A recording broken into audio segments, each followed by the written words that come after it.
Good evening. I think I know many people in this room, but not everyone, which is actually a great sign. I'm John Marion from Common Cause Rhode Island. I want to thank you for coming tonight, despite the kind of sloshy conditions outside. If it's your first event with Common Cause, welcome. If you've been here before or been at one of our events before, welcome back. I just want to thank a couple of people before we get started with the program. First, I want to thank the folks at and I forgot to ask them how to pronounce it, the Doors, JCC, Jana Brenman, and Adam Greenman. I don't think either of whom are in the room right now. The Jewish Alliance of Greater Rhode Island helped make this great space available.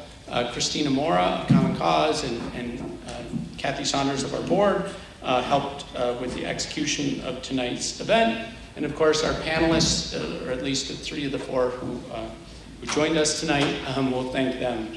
The joke is that they're actually the annual ethics training for members of the House of Representatives is tonight. So they are skipping their ethics training to be at a Common Cause event.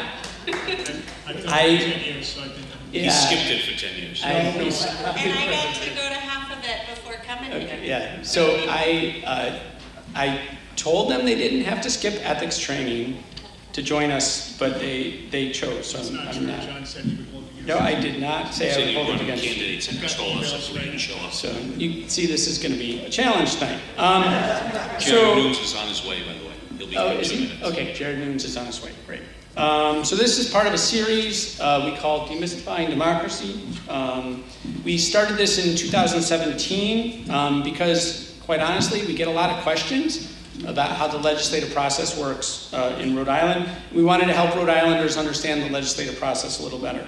So for the first 2 years, we ran 3 programs on a cycle. The first one was basically how a bill becomes a law. It's called I'm Just a Bill Held for Further Study. The second one was about how to testify at the General Assembly, and the third one was about how the state budget process works in Rhode Island. We have videos of all of those available on our website. So if you haven't seen one of those in the past, you can go to our website under Toolkit and find those. We had a number of people request a video for tonight because they couldn't make it. So Jacob is videoing the event. Thank you, Jacob. And we'll try to put it up on our website as soon as possible. When you came in tonight, you got a little packet. On the top of the packet, it lists some future events we're holding. We're holding 2 more events in this series. One is on March 23rd, and it's about how to use Rhode Island's public records and open meetings law. So that's going to be a barn burner. And then one in May, on May 18th, about redistricting and how it's done in Rhode Island. We also have a nice event coming up in a week and a half on February 4th that is not quite so wonky. It is kind of a bar night at the Guild in Pawtucket, so they gave us the space. If you haven't been there, it's a beautiful space in Pawtucket, so we hope you can join us on February 4th at the Guild.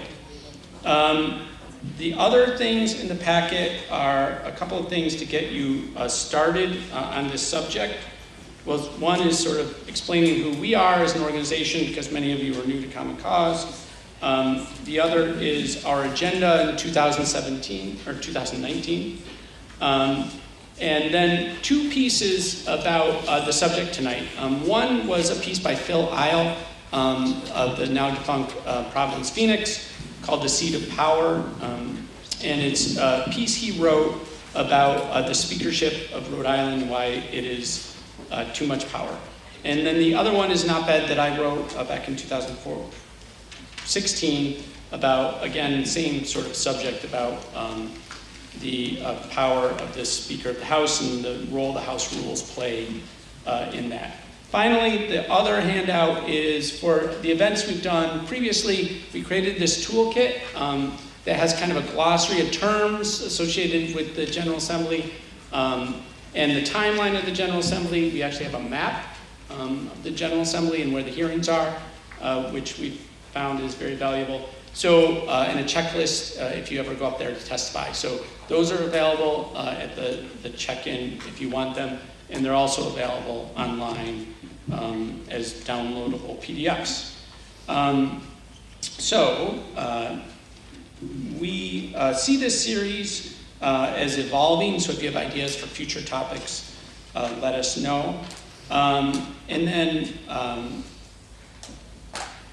Finally, on the one piece, I just need to mention that part of our educational programming is funded generously by the June Rockwell Levy Foundation and a grant from them. If you care to support our work, our educational work, our advocacy work, there are ways to give on the sheet about our agenda. It's great to see so many people here on what some have said is a really arcane topic, the rules of the House of Representatives. This really started for us several years ago as an organization where we started to identify that we had worked for over a decade on separation of powers for balance between the branches of government, but that there was a different type of issue with power in the state of Rhode Island, which is that it, in our opinion, is concentrated in the hands of one office in particular in that legislature. So I get asked to talk about the legislative process a lot, and I kind of developed a slideshow where I pointed some things out about legislative power. This is something from my testimony before the House Rules Committee, and it's the percentage of time the Speaker of the House in different chambers loses a vote, and that's the 99 state legislative chambers in the United States. And as you can see, it's 0% of the time in the Rhode Island House and Senate, versus 25% of the time in some states. And so I kind of gave this talk, and I wrote that op-ed, but people said, well, what's the solution? And we, as an organization, really didn't offer much of a solution. But in the last 6 months or so, this issue has kind of gained some public traction as a group that Representative Kislak's part of started to talk about making some changes to the House rules. And so we thought we would have an educational event just to, not to beat the drum and champion our changes tonight, that's not our point, but to have a public discussion about what we think is a really important topic in the democracy in Rhode Island. And so we wanted to invite a balanced panel of folks, and I think we have a really great panel tonight, so I'll stop talking as soon as I introduce them. Furthest to my right is Rebecca Kislak, a newly elected state representative from District 4, which is actually the district we're in tonight. She is a lawyer and is president of Kislak Consulting and is a Democrat. We have next Brian Newberry, who is a Republican, elected to the House in November of 2008 to District 48, which includes all of North Smithfield and part of Burrville. He previously served as minority leader from 2011 until 2016. 6 years. Yep. And he is a lawyer in private practice. Next we have Jared Nunes, who's a former representative, Democrat, first elected in November 2010, and served until this past December in District 25, which includes his hometown of Coventry and parts of West Warwick. Right? That's right.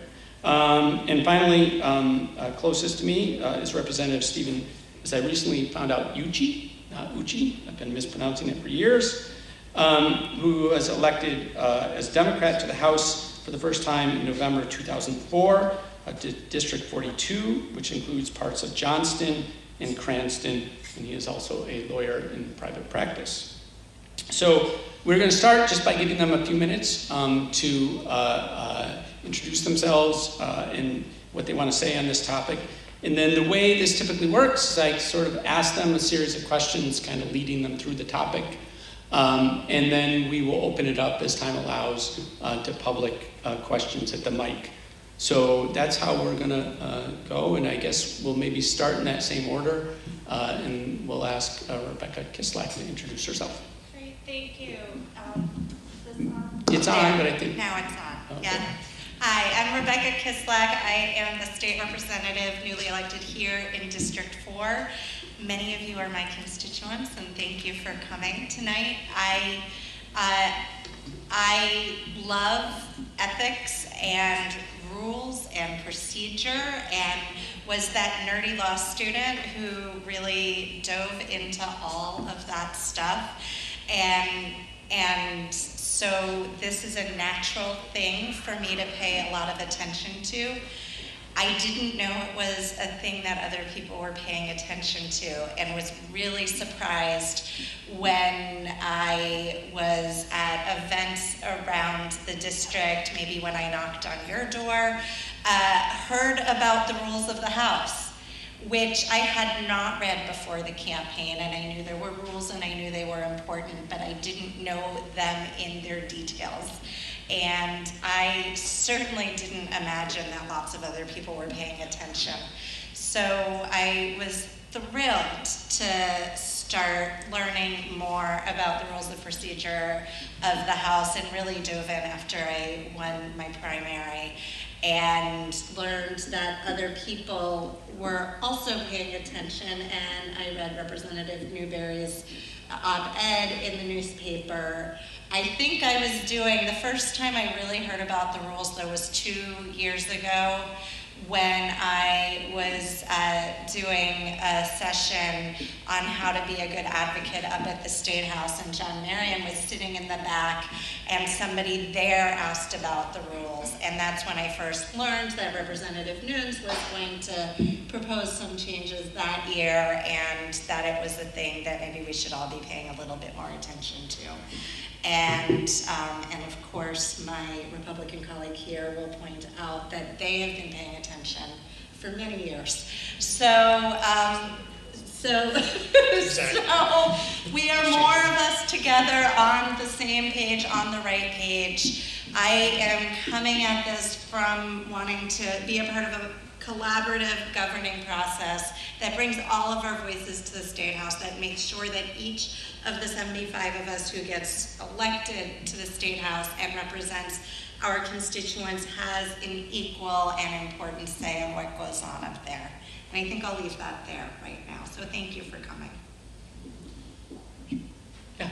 This is on. Yep. So I started off my day in Boston at 7 in the morning talking to a group of architects and engineers about indemnity contracts. Now I'm talking about the House rules at night. So I don't know what this says about me, but no, it's extremely, this topic is extremely important, and I'm glad to see it getting the attention it's getting. I have a somewhat different perspective. I've always maintained that people in the state, there's a lot of things that people in the state get mad about the legislature that they shouldn't, and there's a lot of things they don't know about that they should be mad about. And the way the rules operate and have throughout my tenure, and they've changed, waxed and waned over the years, is something that everyone in the state should focus attention on. And they need to focus attention on it, not for what the immediate short-term political gain for a particular policy or issue is. Rules result in substance. And people, it sounds boring, but obviously if you're here, you're probably not bored by it. But you gotta get more people paying attention to it. I also have the perspective, since I'm in the minority party and I was minority leader for 6 years, the rules also gave me not a lot of power, but they gave me some prerogatives, which sometimes can be useful. So John and I have talked about this, sometimes they can be useful. I think some of my Democratic colleagues may disagree or whatever, but it gives me a little different feel on things, I think, than others. And I'll turn it over to you guys. Thank you.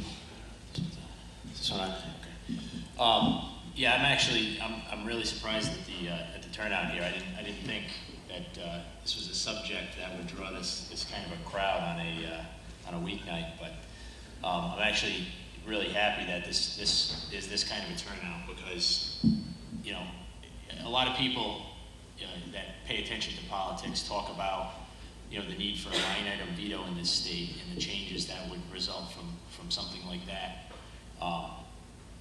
But I think it's arguable that the bigger bang for the buck would be to really reform the House rules. And I know that there was some reforms that took place this year, but a real wholesale reform could result in a lot of change for the better in this state. And I think that the will of each individual district would be realized much better if there were some other changes.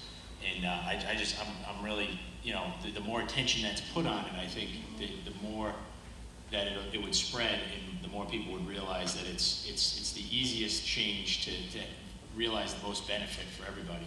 So, no, I'm just glad we're all talking about it. So, you're up. Thank you. Thank you. John, thank you for inviting me here today. My name is Stephen Ucci. I represent District 42. I was first elected in 2004, so I'm the old salt here. So I have a question. I have a poll. How many of you live in District 4 in Rebecca Kislak's district? Okay. How many of you actually asked her about the rules when you campaigned? Did any of you ask about the rules? Because I was going to say, we need to get people Netflix memberships if they're asking about the rules on the thing. So it's funny that we're talking about the rules, because when I was first elected, my first 2 terms, I was part of the original dissidents, or the dissidents that existed, 12 years ago, 14 years ago, and same thing. You suddenly realized how important these rules were. What did they mean? And by way of background, I'm a lawyer, and I had been a page in the Senate through high school and college. So I thought I knew my way around the building pretty well, and then I knew a lot of people in politics. The first campaign I was ever involved in, I was 8 years old, and I never took a year off from working on some campaigns statewide and local, and then you get into that room and you realize that how little you know, and the longer you're there, you realize you know even less, and you learn all the time. But the rules, to look out at this crowd and see how many people are here, and how many people have come to the State House and have just asked about them, I think it's fantastic. We base our rules on, in our rules, we rely on Mason's Rules of Legislative Procedure, which is a voluminous book that's a manual like Robert's Rules. The Senate uses Robert's Rules, and different legislatures use these 2 interchangeably depending which state you're in. And just to get a copy of Mason's, it's not easily available. They're back ordered. I mean, this is nationally. This is, the days of Amazon. You cannot easily get a copy of this. And then but if you actually pick it up, and I know my colleagues have all perused Mason's, if not cover to cover, because they're all here and interested in the rules. You start to understand how a legislature forms and what the genesis of it is, and the need for rules. And as long as you have different opposing views in a body, you will have opposing views on the rules, and whether they're good for the body or bad for the body. And typically that depends on whether or not someone's in the majority or not. And all of our government runs based on numbers. You need to get a plurality of votes to win your seat. The speaker needs to get more votes than anyone else running for speaker to become the speaker. In order to pass the rules, you need a majority of the votes in the room. All of these things are always based on a number. To pass our budget, we need 50 votes of a member in order to pass a budget in Rhode Island. We need 50 votes of 2/3 of the membership in order to, a lot of people don't know that our budget passes with 50 votes. That's per the Constitution. So everything in government is numbers, and how you arrive at that, some is based on the rules, some is based on the Constitution, some is based on the law. So I would love to discuss that further. Great, thank you. And thank you all for the introductory remarks. I wanted to start because we don't know sort of where people are in the audience in terms of their knowledge about the subject. Very basic, and I apologize for those of you who followed this closely, and I'll go back to Representative Ucci. Why are there rules, right? So why did Mason's and Roberts develop? And why then does the Rhode Island General Assembly, both the House and separately the Senate, have to adopt their own rules? So any body would need, in order to form, so if you choose, and Mason's has been used for a very long time. I looked at rules, I believe, back from the 30s, just because I happen to have an old Rhode Island manual Does anyone know remember the Rhode Island manuals that they used to, this little hardcover book? And so I have one, I found it, and it was Masons then, and for some reason the House chose Masons, and I wasn't sure what the Senate had done, but you need some parameters for resolving how the chamber, how this group will run. Because you have 75 individual people who are elected by their district to represent them in that building. And Masons, if you read it, and I'm paraphrasing, please, when you start out, it says, okay, what do? You have this legislative body, you have this group, how do you organize? Well, eventually you gotta kind of pick someone who says, okay, everyone listen up, we have to start with the rules. You self-select somehow to choose someone to lead you, and then it goes through the combinations and permutations of things that you can do within there in order to guide you in setting up the legislature, and then procedurally what you can use to ensure that matters are properly before the body, that things are properly vetted, that people have the opportunity to be heard, and that really the majority of folks who are in the chamber at the time, with the quorum, you set your quorum, you set your numbers, that they have the ability to do their job, which is to vote bills up or down, whether they want it or not, to realize that a bill needs to be recommitted to send back, to say that debate should end on this. And it has different mechanisms in that as you page through Masons that takes you through all the different things that can occur.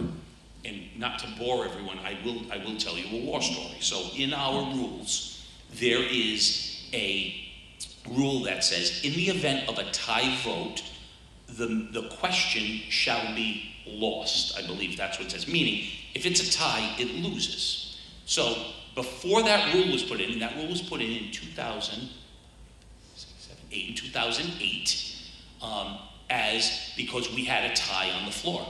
And it was a bill I was working against, and it was a Saturday vote, and we had a tie, and the last person running in the room, I'm yelling at him, vote red, and he voted red, and it ended up as a tie. It was like 32-32, I believe. So, someone who was on the losing side, people talk, oh, you should reconsider it, the speaker wants the bill passed, we're trying to move this bill out, attempts to move to reconsider the vote, because typically the prevailing side may make a motion to reconsider. Well, our rules were silent as to what's the prevailing side, because it was 32-32. In Masons, it says, if there was no rule to the contrary, the matter is dead, meaning there is no prevailing side, no one may reconsider it. So I dust off the Masons, I challenge the ruling of the chair, I read Masons, and I was upheld by the body that this matter could not be reconsidered.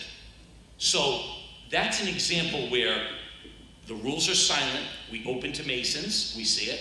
Now guess what happened when we got back? There was a meeting of the Rules Committee.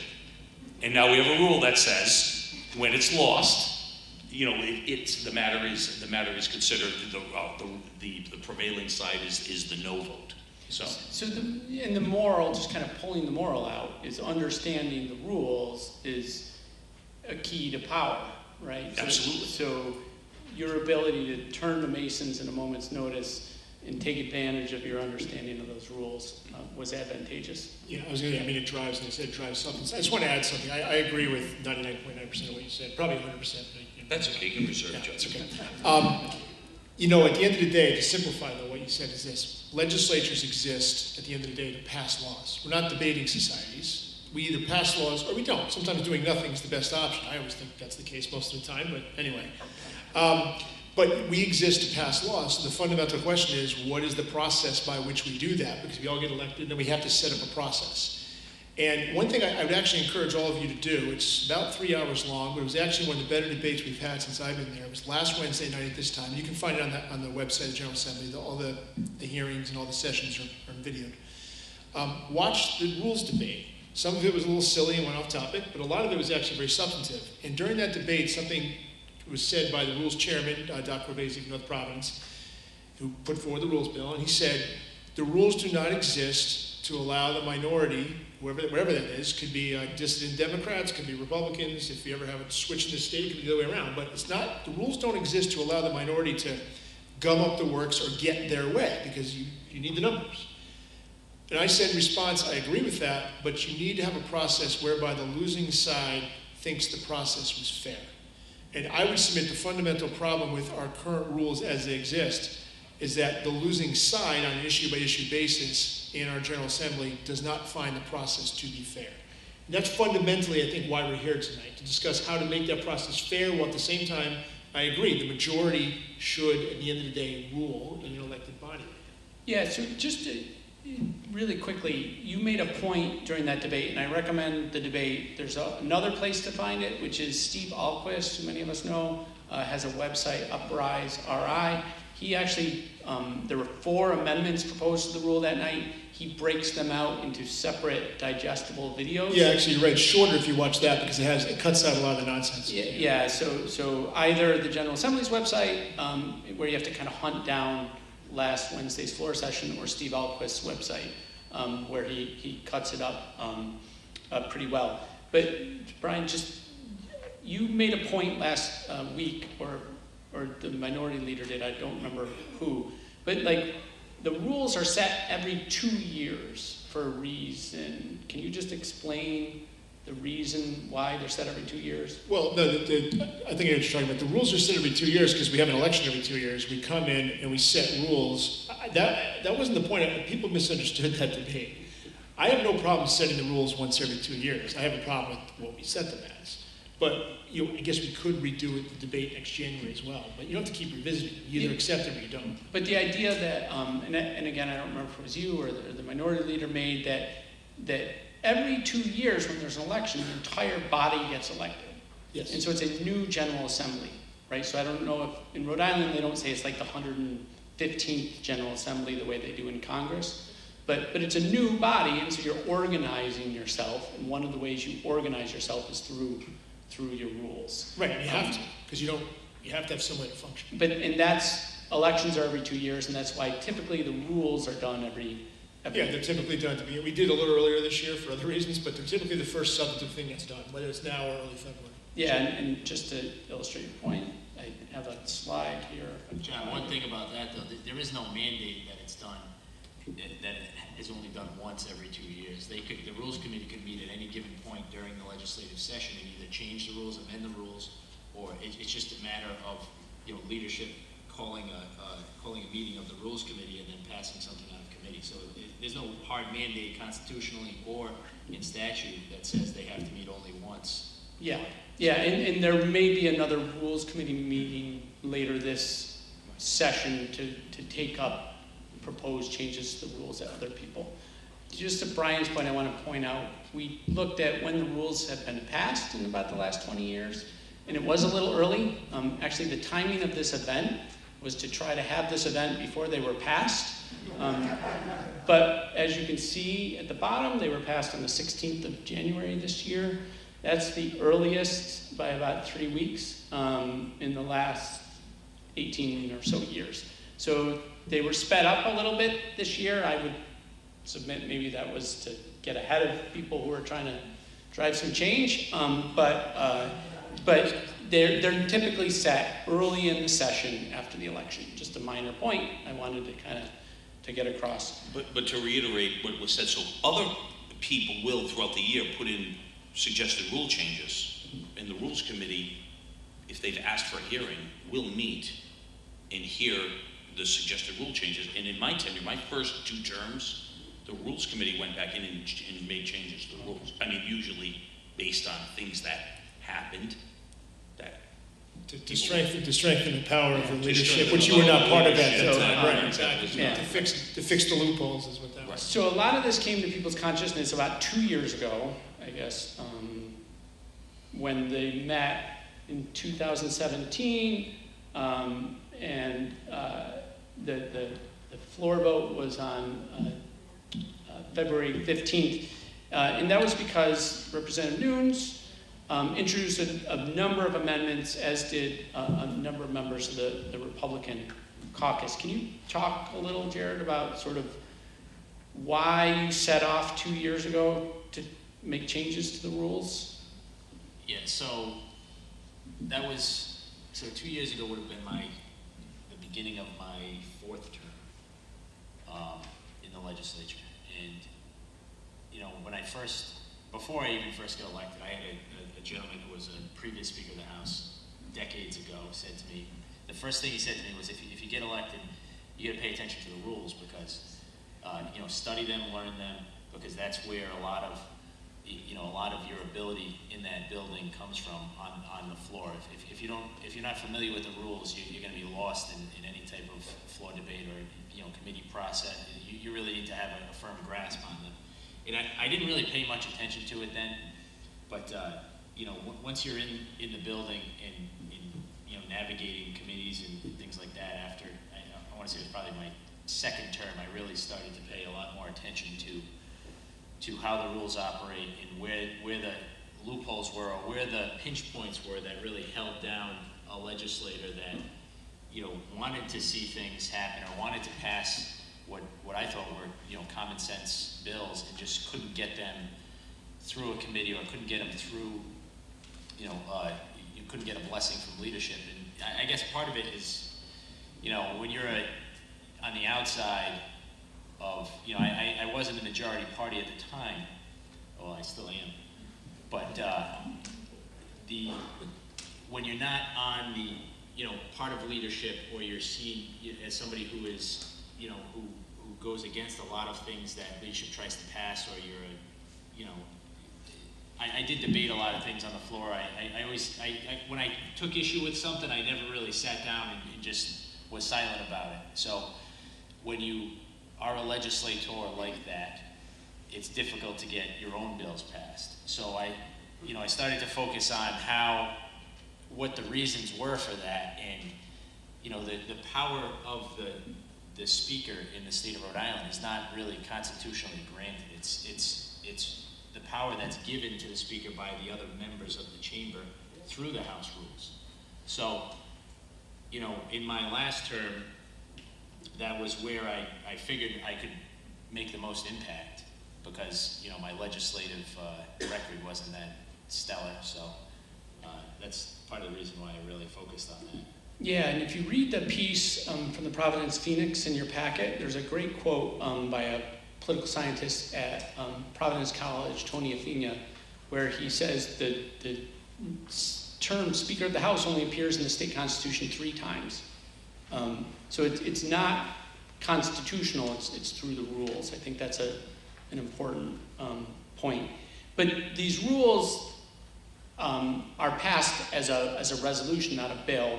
So they're essentially a bill for one chamber only. And they go through a committee process just like a regular bill. I don't think we'll bore people with sort of but it gets introduced on the floor, typically by the chair of the committee, who this year was Arthur Corvesi. Got a hearing in early January. Many people in this audience were at that hearing or testified at that hearing. And then it passed out 2 days later after an amendment we'll talk about in a minute. And then it reached the floor the following week, which is pretty typical. Gets voted out of committee, reaches the floor. And then last Wednesday there was this 3-hour floor debate. So I want to get to Representative Kislak. So you are a leader, is that a term, of a group of Democrats who labeled themselves the Reform Caucus. You sort of chose the rules as a big issue for that caucus. Can you explain who the Reform Caucus is and why you chose the rules and what changes you sought to the rules? Yes, thank you. I think for a lot of the reasons that Representative Nunes and we've all been talking about, that the Reform Caucus, which is I'm a part of and is about 19 members of the House Democrats, came together to say we want more open and transparent processes within the House. We want to make sure, and I think that's a very interesting point about the losing side should think the process is fair. I don't think it's just the losing side or the winning side. I think we should all the elected representatives and the public, and we should all think and know that the process is fair and that every that we have a chance to have an open debate, to have a collaborative process to end up at good solutions for our state. And so we came together to talk about what we wanted to support together and how we wanted to get there. Some of us were brand new and hearing on the campaign trail how important this was.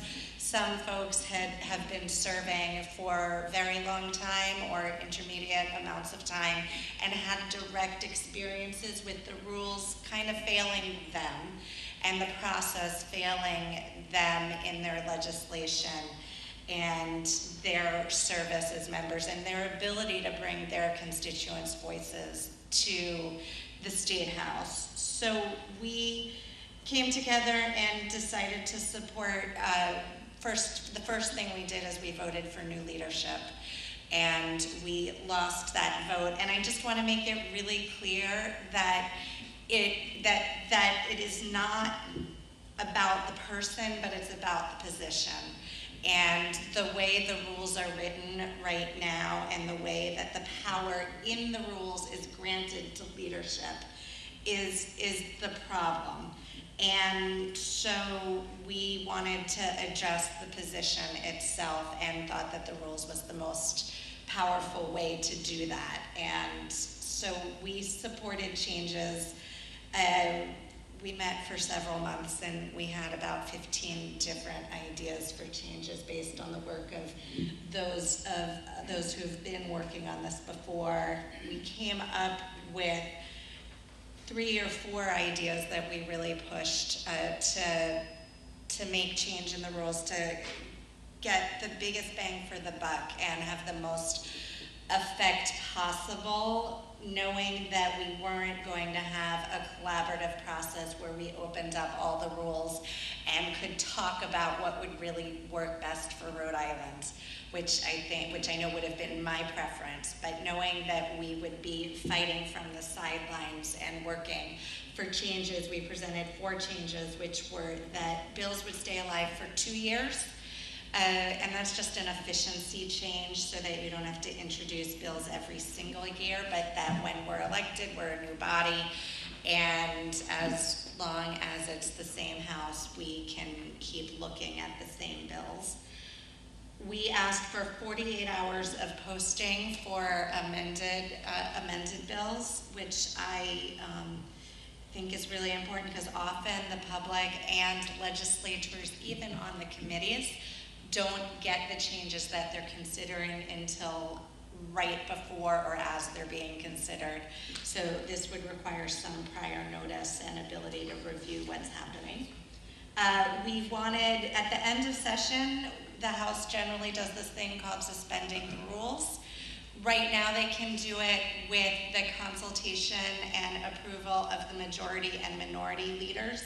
That's 2 people and the speaker, so really it's 3 people making a decision to suspend the rules at the end of session. We wanted to be more in line with the Senate and other legislative bodies around the country, and we asked for a 2/3 vote of the majority so that we would all be on record as deciding it was important enough to suspend the rules.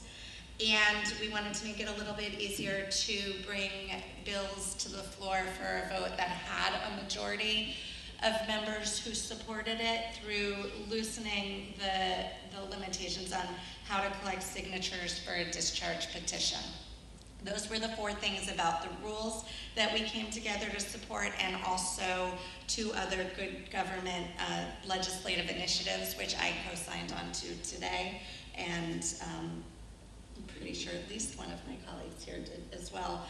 The inspector, oh, you haven't yet, but you will. The Inspector General's bill to have an Inspector General and for a line item veto. So those are the 6 things that together we've been supporting. And do you want me to talk about the amendment that we got? Or? Actually, I'm going to throw that to somebody else, but I just want to unpack the one thing, Yes. because people might be unfamiliar with the term a discharge petition.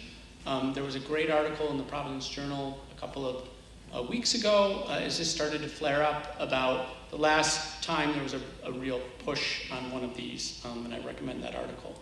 But it's a petition that members of the House or the Senate, there's the same mechanism in the Senate, can sign, just like you sign petitions on all sorts of causes, common cause petitions.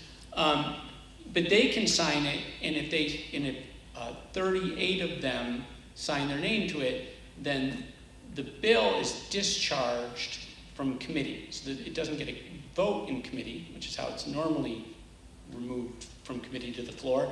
But in this case, it's discharged automatically to the floor, which means it would get a vote on the floor. It is sort of the nuclear option of the legislature. Very rare. The last big effort was in 2002, I think, or 3, according to that article, which was separation of powers, which was a common cause issue. And there was a change made in 2005 when the legislature was downsized from 100 to 75. The ratio changed from, it was 60 to 38, or no, excuse me, from 40 to 38. So it used to be a smaller percentage. Now it's a simple majority. And then also, it used to be able that the members could walk the petition around the room and get signatures, and now it has to sit on the dais in front of the speaker, and the signatures occur there. So I just want to kind of unpack a little bit about what that's about. I just want to add something on to what Representative Kislak said too. You know, the Republicans, we also put in some amendments, and we had informal conversations with Rebecca and Jason Knight, some of the other members of their group. Don't tell Nick who we talked to. I'm recording. Yeah. You know, some of the suggestions they made we agreed with. Some we agreed with as modifications. Some we didn't agree with, because there's different perspectives on doing this. But fundamentally, because we can sit here for hours and talk about details of rules, and I know this isn't going to go on forever, so I want to focus one thing. I'm sure the questions get this too. The fundamental issue is this: stuff doesn't happen unless it comes to the floor for a vote. Now, how people vote once a bill is on the floor, there's all kinds of reasons for that, political, personal, whatever. But the question is, who decides what comes to the floor for a vote? That's the fundamental question number one. The fundamental question number two is, how much time do members of the public and us do we have to review legislation that we may have seen for several months that now has changed? It really, all the other rules are designed to get to those two critical points. And that to me is where the fairness comes in. Who decides what gets a vote, and who decides how much time do we get to review stuff before we vote on it? I just want to throw that out there. And so Representative Ucci was a member of the Rules Committee that heard the testimony and then voted the bill to the floor. And there was a significant amendment on these sorts of issues. There's another issue on sexual harassment we'll touch on in a minute. But can you explain what that change was that was in part what the Reform Caucus was asking for? So what we did was the request was for a 48-hour window to review amendments, and the change we passed, the chamber passed a 24-hour. So you have 24 hours, so the bill's posted for hearing. There's already a 48-hour posting, and then if there's an amendment 24 hours before the hearing, it has to be posted. And one of the reasons we looked at 48 and 48 is you could almost never put the amendment would have to go in exactly when the posting happens. So I have to kind of pull back the curtain a little bit. And everyone gets frustrated when they don't get what they want up at the General Assembly. I haven't gotten what I wanted. Representative Nunes hasn't gotten what he wanted. Representative Newberry hasn't gotten what he wanted. Representative Kislak, I hope you get everything you want. So, and everyone has power, and only the Speaker. Nick, the Speaker of the House, this is my third Speaker. We choose who the Speaker of the House is. And we, as a body, ultimately, with 38 votes, can do whatever we want. If you get 38 people, the Speaker becomes powerless. Because you can do anything with 38 votes. You could put in a new rule and change the rules with 38 votes. If you have 38 votes, you can pass whatever bill you want, you can do anything. That's again, I went to that in the beginning about the numbers. When legislation, we have a committee process, we have chairs, we have people we all read the bills, and I know Rebecca will, and I know my colleagues here both read the bills. And I'm going to interrupt my little thing quickly to talk about these two. So these two have been contrarian since they've been there, and we as a state are better. Both of them, with no fanfare, I will tell you, have influenced and made significant pieces of legislation better. They really have. And they've done it in a way where sometimes they brought it up on the floor, people said, they're right, let's hold the bill. Or at some point they're like, look, we don't like this bill, but this is a mess and you have to fix it. And I will tell you both of their voices on too many times to even remember. Roadworks, he saved roadworks. He voted against it. He saved roadworks because he found the biggest flaw in the bill. So congratulations on getting your bad bill back. So what no one sees, and what's easy to say is the speaker is like Oz, and it's an amalgamation of people, of constituents getting involved in telling people they don't like the bill, of us telling the chair or the sponsor there's a problem, or letting leadership know, and trying to get it right. Now, there are litmus test things that no one's going to agree on. If you're pro-life, pro-choice, pro-gun, whatever it is, take those issues off the table, because that is too hard to draw consensus and bring everyone together and not have a fight over. When you take all of the other things that are out there that have the ability to be heard and worked on, it is much more deliberative and participative than what a soundbite can say of, oh, the speaker makes all the decisions. It's through the process. If a chair is that much for something, or the committee is that much for something, the committee will say, we're not voting for this. I've sat there and said, I'm not going to embarrass you and vote against this, but we don't want this. And all of a sudden the bill gets pulled and it gets reworked, because you don't want to embarrass your colleagues. It's easy to say, let's give you a no vote. Well, sometimes you can embarrass people. I have to say, I'm embarrassed by my first term when I went up there.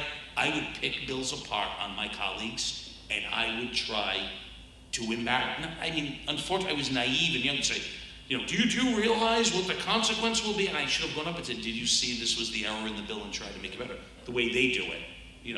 And you learn that we all have to work together. And the only way for me to get anything passed, or people get passed, is to work together and talk to the communities of interest. But so, I'll push back gently, because your example was about killing a bill or stopping something. What I think a lot of the frustration of the rules is the ideas that don't get votes, right? So the committee can kind of sit up and say, we don't like this thing that's on our agenda, but how did it get on the agenda? I think many of us would submit that's where the power of the speaker is particularly concentrated to decide what gets votes. Well, every bill gets a hearing. So any bill that's submitted, if you sign a request for a hearing, which no one does anymore, we don't require, even though it's in our rules, you get a hearing. From there, the temperature of the room is taken, of the committee members, the general consensus, because I will tell you, there are people who will sign, you'll have a bill presented that has 50 names on it, and then people later say, I didn't like that part of the bill, or I really don't want to vote on this. I mean, I support the idea, but I don't think we're ready to do it yet. And that's the part of the process that no one sees or says, well, it has 50 votes, why can't you do it? So it's much more of a, how is this, at the end of the day, affect one person? There is more to it, a lot more to it. Well, the man sitting to your right wants Yeah, and Stephen, you hit on the key topic, and so did you. I wanted to say a couple things there related. The first is that chart you put up there earlier that showed, what was it, 0%? I was actually thinking today, and I was talking to our legal counsel who's been there longer than I have, actually. I can recall in my 10 years, 3 votes on the floor that went against the speaker. There was a national popular vote in 2009, it was Article 5 of the budget in 2013, and it was the National Grid Bill, which I think was the same year, it might have been 2012. That said, Stephen's right. There's been a lot of times when stuff has come to the floor, the debate is going, it's obvious there's problems, and it's been quietly pulled, or stuff has been posted for a vote, and someone goes quietly and says, this is wrong, it's got to be fixed. That does happen a lot, and that's good. I don't necessarily think that we have to have everything wrong. The problem is there's a lot of bills, a lot of legislation that are good ideas that for whatever reason just never shows up. And it's because the culture of the House and the Senate, I would submit, though I don't serve in the Senate, the culture I think is similar. The culture of the House, this is no one person's issue. This is not Nick Mattiello's issue, it wasn't Gordon Fox's issue, it wasn't William Murphy's issue. The culture is the speaker shouldn't lose a vote.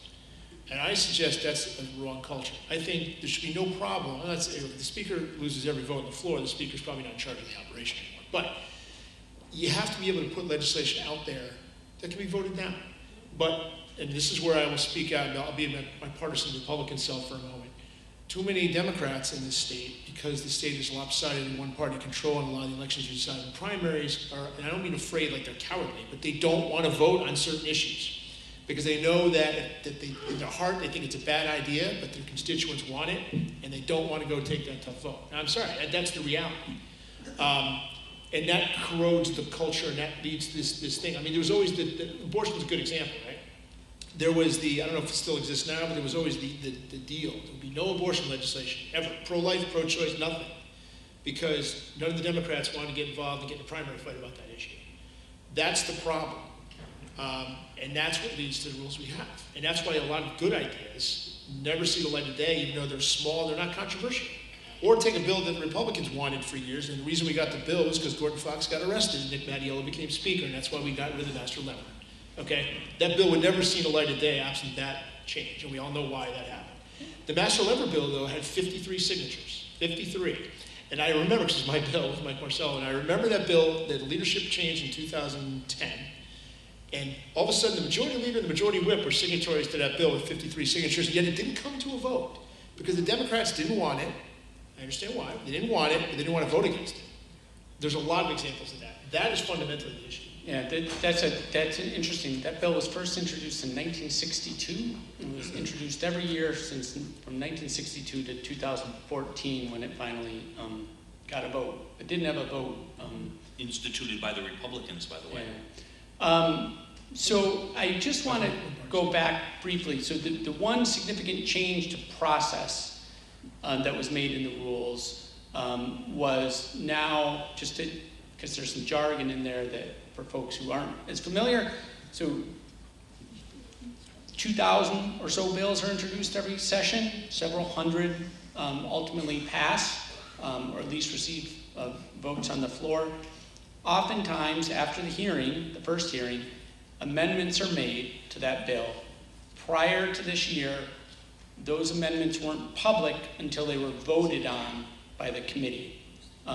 Now, those amendments, in theory, are going to be made public 24 hours before the vote in the committee, which I think is, in my opinion, a very significant change, both for the public who wants to follow a certain bill, and because oftentimes those amendments can literally change the meaning of the bill, as happened with the pay equity bill last year. And it's also for legislators, right? So that they aren't faced with a bill that, substantively revised that they haven't seen and then are being asked to vote on it. I just want to point out two things. It doesn't apply to the budget, which is the biggest bill of the year. And it has this exception, which is for grammatical, technical, not substantive or substantial amendments. And so I think it's going to be incumbent upon people who care about the rules to hold the sort of legislature, the House, their feet to the fire, that how they interpret that exception, right? So do they abuse that exception, or do they use it properly? We're at 6:30. I want to make sure we leave some time for questions. So I'd like to move on to, there was another big issue in the rules, which was a new sexual harassment policy. And I was going to ask Rebecca if you could kind of explain maybe the origins of that, as best you know it, and then what that looks like. So I want to start and be as quick and concise as possible. And I love that we've been talking for an hour now about the substantive rules and the pieces that I think really belong in our rules. I don't think that this sexual harassment piece belongs in the rules at this time. There's an argument to be made that eventually it should come back into the rules, but the way that it was added on that as a tag on to the rules discussion, it just popped up seemingly out of nowhere onto the rules in the draft that was presented before the committee.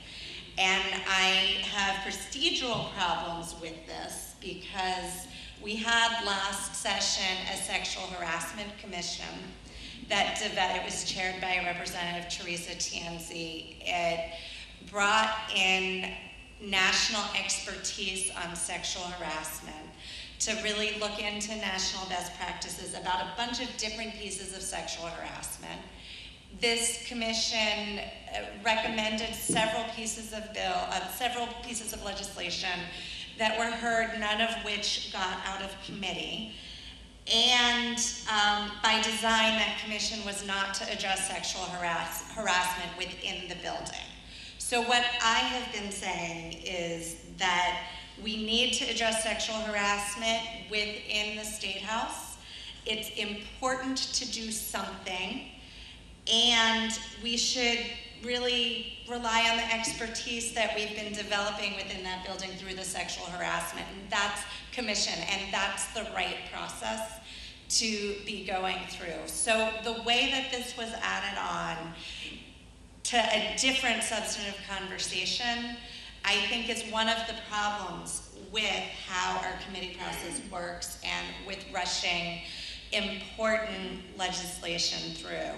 And how we address sexual harassment is very important, and it's how we make sure that everybody has a full and equal and non-diminished voice within the State House, and it warrants additional conversation. So that's sort of my process problem with how we had that conversation. There are other substantive problems with the rule as it was added on. It gives, again, too much authority, I think, to the speaker who is in charge of staff at the State House through the JCLS office, and I should have written down the Joint Committee on Legislative Services. I never met during my 6-year tenure as one of the 5 members, even though I was the secretary on the letterhead of the committee. Excellent. That tells you all you need to know. So that committee is in charge of staffing for the legislature, and it is, and the speaker has a large role in that. And so when a position in JCLS is set aside to be looking at sexual harassment, and then the speaker is in the press saying that he's actually going to hire an outside law firm, but that's not what's written in the rule. And hiring an outside law firm might be a great place to land. I think sort of highlights the chaos of addressing legislation really quickly. And I don't think that this belongs in the rules right now. So can you just, though, there wasn't anything in the rules prior. Correct. So there are rules on, there's a whole section called Rules on Decorum, right? And it talks about no smoking and no using your cell phone on the floor, which I think gets abused a little bit based on my observation. But because you text us. You're texting us and telling us how to vote, John. That is true. I have texted you from the floor, John. You texted me on the floor. So we have to amend that rule and take it out. Examine my phone. There's no text from Representative Ucci. So, and you wouldn't vote my way anyway. So I always do. But there was no, even though there was decorum, there was nothing about sexual harassment. It was largely just sort of ceremonial stuff, and then no lighting up a cigarette in a committee hearing. But so this is a whole new policy and procedure around sexual harassment. Yep. So I just wanted that clear, that it was something that had been left out. It hadn't been in the rules before. There are sexual harassment policies for folks in the workplace, in the Human Rights Commission, and so forth in the state. There was nothing specific for members of the Assembly or members of the House and the Senate. And this creates a committee it creates an office to do the investigation and a committee of peers to refer the results of that investigation to, because there's this constitutional idea that only legislators can judge their fellow members, right? So you have to, in the end, if you're going to be thrown out of the legislature, for your behavior, you can only be thrown out by your peers. And so that's why it was structured that way. So I just want to make... Well, John, I'll just add that. I mean, you brought up the reason it was put separately is, we had an issue. There were issues last year, in the media, and we embarked on both chambers training for the first time last year. And we are a legislative body, and as such, we are not employees. I mean, we get withholding, but we're not employees. We're elected representatives. The speaker, as I said during our sexual harassment training, I don't know how popular it was, I said, after this, I said, he's not our boss. He does not tell us what to do. We elect him to operate the chamber. That's what essentially we do. So to say that there's an employee, a master-servant relationship, an employee-employee, we're not co-workers, we're not, so from that perspective, there isn't an employment relationship. And secondly, under the Constitution, only we can choose who seats ourselves. And there are other statutes, and there are other things in the Constitution that specifically lay out limitations on the executive branch and their ability to affect us. So for instance, there's an arcane constitutional thing that says we are free from civil arrest while we are in session. And that is to prevent the executive branch from being able to detain us, to prevent us from doing our job. Now that, with transparency today and our availability to communicate, and some say that isn't necessary, but that sets up why we need to do that. The Ethics Commission, we were not under the auspices of the Ethics Commission because of the speech and debate which existed, and that we had a constitutional amendment. So the concept of some folks that said, well, why don't we go to the Human Rights Commission? Nothing stops anyone from making a complaint to the Human Rights Commission, or maybe them even investigating it, but there wouldn't be the ability to do anything to the members. And as a member, I know that if someone made a complaint like that against me, public, whether it's to the Human Rights Commission or on the floor of the House or in anything, that would pretty much remedy, the situation, because I would be pretty much ostracized and forced out of the legislature. So the fact that we have put it in the rules and we have another mechanism for people who say, I want this addressed, I know I can go to the Human Rights Commission, I know I can take the bully pulpit as an elected official. It puts together a process by which people, if they want to keep it private, the victim wants to keep it private, that they can go in and attempt to address that. It is not a final remedy, it's not an absolute remedy, there's no gag order. Nothing as if existed before. And now it's a separate rule in a separate section that explains it, and there's a process. So I want to get to questions. We haven't heard a lot from Jared. And I want to kind of ask you a philosophical question, which is, you kind of stood up 2 years ago and tried to give voice to some of the issues that have surfaced tonight. But do you have any thoughts about why this has kind of caught fire?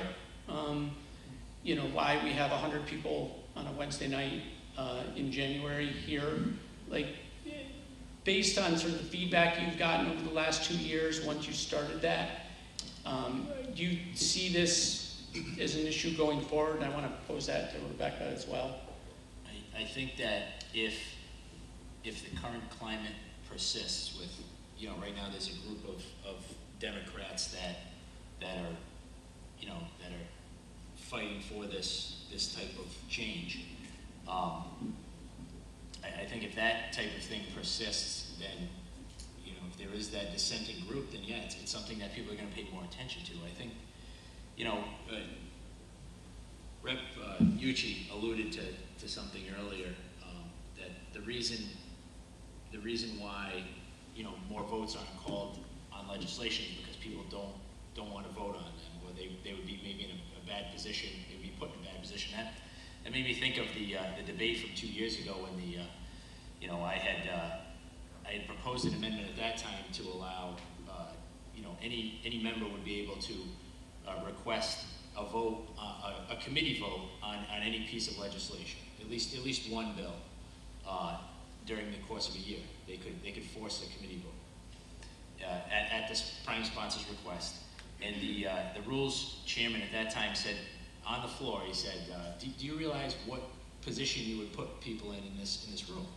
And I thought to myself, that's why people are in this room, is to make those decisions and put those decisions on record. And that's what the people who elected them want to see. They want to see their elected official make a decision. Whether they agree with them on every decision, they want to see them make the decision. And then they know exactly where they stand. And then, in my mind, I've always thought that, whether you knock on 100 doors or 1,000 doors, you tell that person who you're looking for their support, you tell them your position on whatever they're asking you for. They could be asking you what your position is on the budget, or on puppies and kittens, whatever their issue is, they're asking you your opinion. And in return, you give them your opinion, and maybe you get their vote, maybe you don't. But that's the whole reason you're there in the first place, is to make these decisions. So as long as people look for that from their elected officials, the elected officials should be offering, should be not afraid of putting themselves on the record on any issue. And so that was one thing that always bothered me about it, and that was one of the things that I had really, I really fought for, is that I don't know, I never had a problem voting no on something there, but you look around the room and there's a lot of people that just didn't want to vote no, and that brings us to what Representative Newberry said. It's, they see it as a slight against leadership if a vote goes down, even in committee, at the committee level. Like, it's very rare that a vote even goes down in committee. I mean, that's probably only happened maybe 10 times in my time there. In the floor votes, there was only 3 instances maybe. It's not an attack on leadership if somebody thinks something's a bad idea. And that's what I think needs to change, is the general mentality and the fear in the building of making a decision, or making a decision that somebody may think is the wrong decision, or somebody else may think is the right decision. So Brian, I just want to add one thing to that. if people, Just briefly, John, I have a slightly different take on that. I generally agree with what you're saying, but I have a slightly different take, and that is this: that the argument that the leadership or anybody would make is that there still needs to be a gatekeeping function. Like I said earlier, the fundamental issue is what comes to the floor for a vote. There are legislatures, I think New Hampshire's one, where everything gets a vote. There was a time, it was after John Harwood became Speaker, and the deal to make him Speaker with the Republicans at the time was every bill got a committee vote. That doesn't happen anymore, but that was in the rules, so it can be done. But the issue about putting people on the spot with votes on things that the public may not understand is a serious one. I remember the conversation I had, what if somebody puts in a bill that says we should repeal the income tax? Well, whenever you think of taxation, you can't just repeal the income tax, because you'll have a $2 billion hole in our budget, whatever it is. But if somebody votes against that, then they're going to be caricatured as being a big tax raiser. A bill that's that simple and that stupid doesn't deserve a vote. However, what needs to happen is, even though someone has to be a gatekeeper to decide the stuff that kind of should come through, there should be a relatively small threshold to allow votes on other things, which is why the discharge petition, I argue, should be reduced substantially. I think my proposal is 31 votes, because you're not going to get 31 people to seek to embarrass their colleagues by bringing a really stupid bill to the floor. But you might get 31 people or 25 people to bring something that's rational, normal, that would otherwise pass to the floor. That's where I differ a little bit, but the concept's the same. and so, not sure why my microphone is turning off. But if people have questions, tap it first. Yours works. I have a question. Yes. Thank the panel for coming. It's with respect to the part of the rules with regard to sexual harassment. And I watched the hearing and I watched the session. What I don't understand is, I understand that each chamber has its own rules, but it seems to me that whatever standards are set should be the same for the Senate and the same for the House. So I don't understand why it isn't a piece of legislation. I understand that it may be the members of each body which will then decide upon their own members, but the standards should be the same. And with all due respect to the lawyers on the panel, hiring an outside law firm is just keeping full employment in the bar and creates another level of bureaucracy. And as my brother always says to me, why 140,000? They would have done it for 80. So with that in mind, could I hear something about the potential of being a legislation for both sides? Yeah, so I just want to address the idea of why an outside investigator is possibly a best practice, and I would like to reconvene the commission or another body to have these conversations to look at what happens in general in assemblies around the country. But an office located within JCLS is someone selected then by the speaker who has a job because of the speaker. And so if the idea is to kind of move that outside, I think it's a good investment. People are talking about it wouldn't be employing a full-time lawyer outside full-time. Probably it's not. I mean, if it is, then we have other problems also and can be addressing those too. But I think having someone who is truly independent is important. I don't know exactly what the best practice is to do that. Why not the same standards, or why not the same legislation for both? That would be great. You want to get the House and Senate to agree on something, trust So me, it's while- not so easy. Doesn't matter what the topic So is. since my job seems to disagree with everyone on the side of Providence today, the reason, in my opinion, we have a bicameral system. So we have two different chambers. That's why you have different numbers. So with 38 or 75. And having different rules makes it that much more difficult or complex of a process than if we had one set of rules. And I will tell you why I think that's a good thing. And I said this, I've been asked to talk about the rules in a couple of places, and I figured it's supposed to be, making legislation is supposed to be hard. Because you don't want things to just whip through. Because I will tell you, in my experience of being there, when things are rushed through, they have huge problems. And the ability to vet things and understand them and hold them for further study and get more input is not a bad thing. But having two separate, we are very different than the Senate. So here's another behind the curtain. Someone new was elected in the Senate, Melissa Murray from Woonsocket, who I'm very friendly with. She came over to the Senate, she goes, I can't believe I have not seen you in the building yet. We're so busy in the House, it has not even occurred to me to walk over to the other side of the building, all the way over to the other side of the building, Rhode Islander that I am, to meet with a new senator who was a friend of mine, because we are really separate. We really are. In collusion, we don't have joint committees we don't have a conference committee system. We don't have joint committees that do substantive things. We have bills originate, except for the budget bill, bills can originate from both sides and send over. So having a difference is not necessarily a bad thing. Now, that doesn't mean they won't imitate us, or we won't imitate them if something makes sense. But I don't see that it would make it any easier if they were the same. And I can say, and I'm going to abandon this, you know,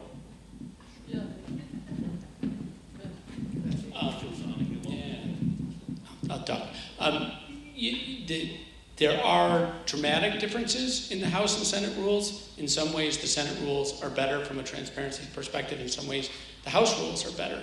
For instance, he mentioned conference committees. The Senate rules contain conference committees, but they can only go halfway, right? Unless the House enacts conference committees to meet them.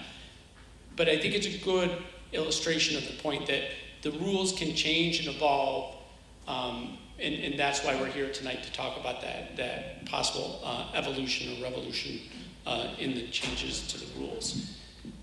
And we'll take another question. Yeah, I think part of the reason we are interested in the state rules is because we see what's happening on a federal level, and we're here, and at least I feel, well, maybe I can do something at the state level. It's a little bit harder at the federal level. And then to learn how things work and how difficult everything is, it's been a little bit disappointing, but we go to work. My specific question is, it seems like Well, Representative Ucci said there's rules, there's statutes, and there's the Constitution. Well, there's also conventions, and I think I learned one tonight. We don't want the Speaker of the House to lose a vote in committee or on the floor. So that was interesting. My specific question is, it seems like people are afraid to vote publicly, and they have to. I imagine it's a rule for the Speaker of the House. This was done early this year because they're afraid they will then be kicked off committees. Exactly, I didn't want to personalize it too much. So could that rule be changed where that particular vote, I don't care who the speaker's name is, but could that be changed where it's anonymous, or I don't know how you do it, show of hands, so people aren't afraid right off the bat how they're going to vote for the speaker? Can I address that? You know, it's actually worse than that because the vote for speaker is a roll call alphabetically. And I think, Stephen, you can tell me if I'm wrong in this because you were there and I wasn't. It was your first term. But when you were part of the dissidents then against then Speaker Murphy, my understanding was there was a question about whether there was going to be enough votes to block his election to speakership, and people watched the roll call, and when a certain person didn't vote the way they said they were going to, the people behind them switched their vote, because it was alphabetical. I would love to see the speaker be elected privately, secretly, and I don't believe there's anything in the Constitution that says how the speaker has to be elected. But that's up to the, I guess the senior member from Newport would have to make that decision. Would call the roll, and depending on who that person is and how close they were to the presumptive speaker, but I'd like to see a secret ballot, but one thing that kind of you touched on was the issue in the past of members being removed from committee for votes on, or something that was disagreeable to leadership. And that was actually one of the rule changes that was proposed 2 years ago, was to require a vote of the committee in order to remove a member from the committee. And it was deemed by the Rules Committee to just not, they didn't take that one and amend that into the House rules. But I think at the end of the day, it's, the vote for speaker is the vote for speaker. The rules, it almost doesn't matter who the speaker is if the rules are appropriate. The speaker could be Nick Mattiello, it could be Stephen Ucci, it could, No, it can't. The rules are what govern the body and give the speaker the power. So it's not, this whole discussion I don't think really focuses on the current speaker or past speakers. It's really the structure of the rules and how they give the power to the speaker that is probably not, well, in my opinion, it's not in the best interest of Rhode Islanders, and it's not, I think we can do better. But you can't have it both ways, because we need transparency. People should vote, and we should know how they're going to vote. And you can't make the first vote you take be in secret when you're afraid. I voted, so I will give you an example, what Representative Newberry said. I voted against Speaker Murphy, and it's a roll call alphabetical vote. And my last name is Ucci. And I stood up and yelled out the other guy's name and not Murphy. That's what I did. And I stood up and I took whatever consequences there are. Again, now that I'm a member of the leadership for the last 25 hours, that'll change next year. There was a lot of room for everybody to work together on 90-something% of all of the issues, even with the Republicans. But you could take it to its extremes to say, if you were to say you can't remove committee members, or you have to vote if you remove, the minority leader has the ability to choose members that go. Yeah, so how does that affect the people who the minority typically votes against the speaker? So it does cut into different rules. Oh, I'm sorry, yeah. Sorry, I was sitting down. So my question is kind of about the mystery of the State House. So even what you were just saying about voting for the speaker privately versus publicly, and saying there shouldn't be a problem to vote publicly, but then in committee saying that you don't want to vote against something or for something and embarrass your colleagues, and you want to work together to create a bill that people can get behind. From my understanding, there aren't really processes in place where representatives are working together to come to those agreements in a big way. And hold on, so in committee, I mean, even if there are, and the bills that are going into committee and then end up being held for further study, and there is that discussion, I would say as someone who goes to the State House and testifies regularly, to not have the people in that committee, the representatives in that committee be taking their vote, and to use that opportunity to say, okay, there are parts of this bill that I don't agree with. There are, that you have the opportunity to ask whoever's testifying questions about what their testimony is and what their take on it is. So I would see that as a way to kind of demystify it, to be transparent, and take the time to ask those questions. And I believe it was Representative Newberry's point that it's okay to not agree on things. It's okay to have a problem with different aspects of the bill, and that does not mean that you're against leadership or you're against the person who sponsored it. The accountability in my eyes is to not your colleagues, but to your constituents. And to not only to your constituents, to the state, to create a bill that represents everyone, to people's best interest, and to work together to work out the kinks and make sure that it's okay to voice discrepancies with small matters, so that in situations like they have been in the past, bills can be saved or made better in really important ways.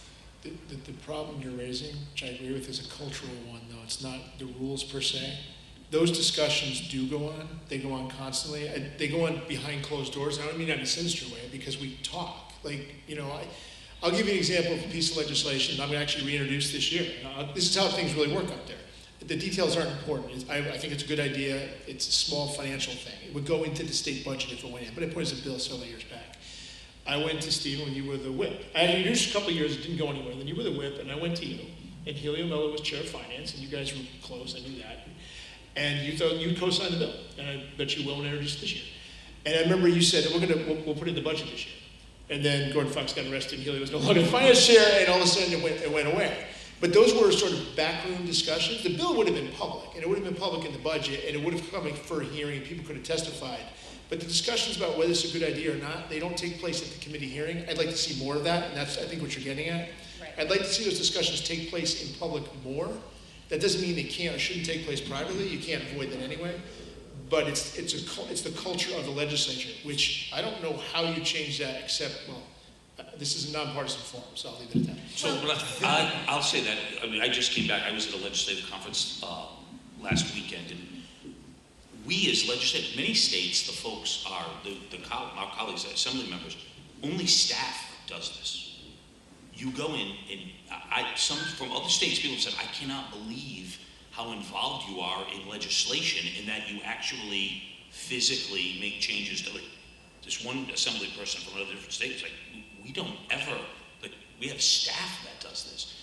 So I know you testified at the Rules Committee. I sat there with a little card, and I wrote my notes, and I said, this needs to change, this needs to change. And I handed those to the legal counsel and the thing, and I said, here are my changes, here's what I think we need to fix in these. And then I watched it to hear, did they accept it? Did they call me to ask me questions? That's how I do it. Everyone else will have a different way, but when people, all of you, when you come up, we do listen, and we listen to our colleagues, because we can never purport to think we know and understand all of this stuff. Yeah. Oh, I just want to jump in here, because I think one mechanism that we have for doing that is our legislative commissions, which are often derided as a place to send bills that nobody wants to deal with to a commission that may or may not ever meet to talk about it or to take it off the legislative plate. But there are some really good examples of legislative commissions working and developing collaboratively really good legislation with all of, or a lot of relevant experts at the table, kind of hammering out the issues so that the legislation itself is a part of that process. So I also teach health policy and am a health policy advocate for many years. And so one of the health policy commissions is on the Senate side that has come up with lots of good legislation, is a commission to study behavioral health care policy. in Rhode Island, and it hammered out a bunch of legislation, and things that they studied are still coming up. And what the commission learned and the expertise they developed is still helping guide legislation. I would like to see the Sexual Harassment Commission be that on the House side. And I think that we could have a study commission on the rules and come together collaboratively to figure out best practices of what our rules should be. And I think that's a good way to do it. Our committee process hasn't been a good way to do it yet. Thank you. And we're a little after 7, and I see some folks are getting up to leave. I want to respect the end time. I'm going to ask the panelists if they can stay for a few minutes, and the 2 people remaining with your questions, if you could ask them when we're done. I apologize we didn't leave enough time for everyone's questions. I want to make 2 points at the end, very, very briefly, and sort of calls to action from us. One is, this was all about the House rules. There's another chamber, as we heard about, the Senate. They have not set their rules for the year yet. So if you feel like you want to affect some change, you can show up at the Senate rules hearing, which hasn't even been scheduled yet. And we'll be in touch as an organization about that when that comes up. Because there's, the good change we heard about tonight about the 24 hours, we think the Senate should do that too. And we'll be asking them to do that. The second thing is, we are a process organization. This is certainly a process issue, but there are other process issues that we work on that we would like your help in, on redistricting reform and some other things. So get involved with us in some way if you'd like. Come February 4th to the Guild in Pawtucket, and we can talk more about that at a little more personal level. So I want to thank you all for coming tonight. Give the panelists a big hand And as I said, we'll try to put this on our website soon so that you can share with people who might be interested. Thank you.